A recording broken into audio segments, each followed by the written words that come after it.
Well, that's a great question.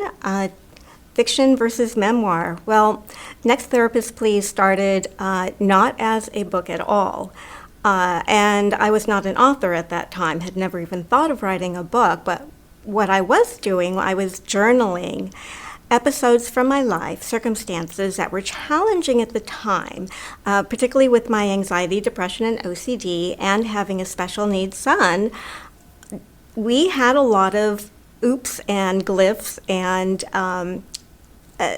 circumstances that were difficult, challenging. But I had never really dealt with it. So years later, I decided I need to journal these entries. I need to get it out on paper. I need to crumple them up, throw them away, and be done with them. Well, what happened is after I had all my journal entries and I read through them, I noticed that some of them were kind of funny.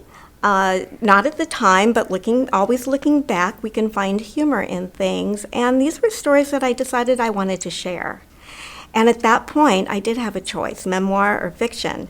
And I didn't want the book to be about me at all. It wasn't about me. It's about experiencing anxiety, depression, and OCD in our world. And I wanted the luxury of the freedom of fictionalizing a lot of what went on and creating a fantasy world. And of being that this was now going to be a book, and my first book, I wanted to write it in my favorite genre, which was romantic comedy. So it was a mashup. And it was years in the making. It was about 10 years in the making of actually getting it to a book form. I had a lot of learning to do to catch up to become an author.